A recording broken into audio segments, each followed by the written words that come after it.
મિત્રો આજે છે 12 માર્ચ 12 માર્ચ એટલે કે વિશ્વ ઝામર દિવસ। ઝામરને લઈને આપણને જાગૃતતા ઓછી જોવા મળે છે, પરંતુ તમને જણાવવામાં આવે તો ભારતમાં 1.2 કરોડ લોકો ઝામરથી પીડાય છે, જેના કારણે 12 લાખ લોકો પોતાની દ્રષ્ટિ ગુમાવી ચૂક્યા છે। તો ચાલો જાણીએ આ વિડીયોમાં ઝામર વિશે। મિત્રો આજે છે વિશ્વ ઝામર દિવસ। તો તમને જણાવું કે ઝામર એટલે શું। તો ઝામર એટલે આંખમાં થતો ગંભીર રોગ। ઝામરની પરિસ્થિતિમાં આંખમાં અસામાન્ય દબાણ ઉત્પન્ન થવાના કારણે આંખની પાછળના ભાગમાં આવેલી ઓપ્ટિક નસ ધીરે ધીરે સુકાઈ જાય છે અને તમારું દૃષ્ટિકોણ પણ સંકોચ જાય છે, એટલે કે તમારી જોવાની ક્ષમતા પણ ઓછી થઈ જાય છે। તો હવે તમને જણાવું કે ઝામર થાય છે કેવા લોકોને, જેને ડાયાબિટીસ હોય, થાઇરોઇડ કે આંખનું નાનું મોટું ઓપરેશન કરાયું હોય, કાં તો લાંબા સમય સુધી સ્ટીરોઇડ દવાનું સેવન કરતા હોય, એવા લોકોને ઝામર થવાની સંભાવના વધારે રહે છે।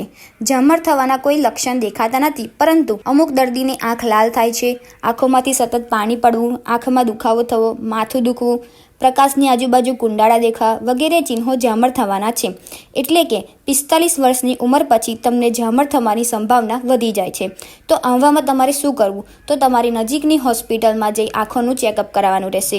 તમને સમયસર આંખની તપાસ કરવાથી તમે ઝામરને અટકાવી પણ શકો છો।